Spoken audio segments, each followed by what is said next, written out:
ଯାହାର ନାଁ ଶୁଣିଲେ ଦେହ ଥରେ, ମନରେ ଖେଳିଯାଏ ଅଜଣା ଆତଙ୍କ। ଆମେ କହୁଛୁ କଳାପାଣି ଜେଲ କଥା।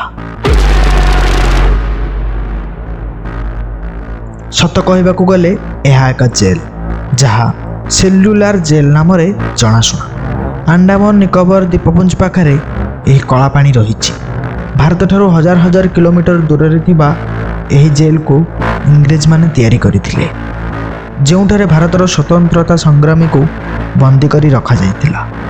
ହେଲେ ସଂସ୍କୃତ ଭାଷାରେ ଏହି କଳାପାଣିର ଅର୍ଥ ହେଉଛି ମୃତ୍ୟୁର ସ୍ଥାନ, ଯେଉଁ ଜାଗାକୁ ଥରେ ଯିଏ ଯାଏ କେହି କେବେ ହେଲେ ଫେରିପାରେ ନାହିଁ।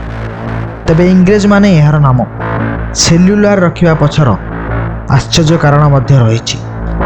ଏବେ ଆସନ୍ତୁ ଜାଣିବା ଏହି କଳାପାଣି ଜେଲର କାରଣ। 1997 ଖ୍ରୀଷ୍ଟାବ୍ଦରେ କଳାପାଣିର ଏହି କାରାଗାର ମୂଳଦୁଆ ପଡ଼ି 1906 ମସିହାରେ କାମ ଶେଷ ହୋଇଥିଲା।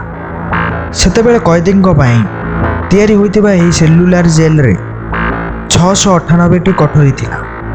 ପ୍ରତ୍ୟେକ କୋଠରୀ 5x8 ଫୁଟର ହୋଇଥିବା ବେଳେ କଏଦୀମାନେ ପରସ୍ପର କଥା ନ ହେବା ପାଇଁ କୋଠରୀ ଗୁଡ଼ିକରେ 3 ମିଟର ଉଚ୍ଚର ସ୍କାଇଲାଇଟ୍ ତିଆରି ହୋଇଥିଲା।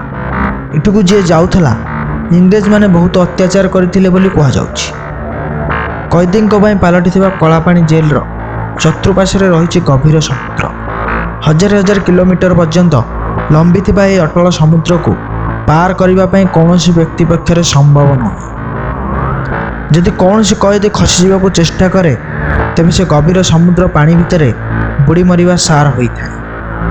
ଏମିତିକି କଏଦୀମାନଙ୍କ ପାଇଁ ଏଠାରେ ସ୍ୱତନ୍ତ୍ର କୋଠରୀ ରହିଥିଲା, ଯେଉଁଠି କଏଦୀମାନେ ଅଲଗା ଅଲଗା ରହୁଥିଲେ, କେହି କାହା ସହ କଥା ହୋଇପାରୁନଥିଲେ।